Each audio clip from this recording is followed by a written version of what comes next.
Chemical ತುಂಬಿದ ಲಾರಿಯೊಂದು ಚಾಲಕನ ನಿಯಂತ್ರಣ ತಪ್ಪಿ ಪಲ್ಟಿಯಾಗಿರುವ ಘಟನೆ ಭಟ್ಕಳದ ಬಸ್ತಿಯಲ್ಲಿ ರವಿವಾರ ಮುಂಜಾನೆ ವೇಳೆಗೆ ಘಟನೆ ನಡೆದಿದೆ.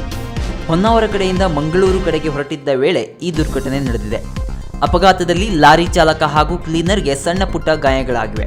ಕೆಮಿಕಲ್ ತುಂಬಿದ ಲಾರಿಯಾಗಿರುವುದರಿಂದ ತಕ್ಷಣ ಅಗ್ನಿಶಾಮಕ ದಳ ಸಿಬ್ಬಂದಿಗಳಿಗೆ ಕರೆ ಮಾಡಿ ತಿಳಿಸಲಾಗಿದೆ.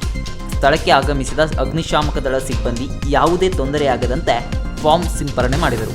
ಈ ವೇಳೆ ಪ್ರಭಾಕರ್ ಅಗ್ನಿಶಾಮಕ ಠಾಣಾಧಿಕಾರಿ ಮೋಹನ್ ಶೆಟ್ಟಿ, ಸಿಬ್ಬಂದಿ ಗಜಾನನ್ ದೇವಾಡಿ, ಸುಧಾಕರ್ ದೇವಾಡಿ, ಶಿವಪ್ರಸಾದ್ ನಾಯ್ಕ್ ಇನ್ನಿತರರು ಹಾಜರಿದ್ದರು.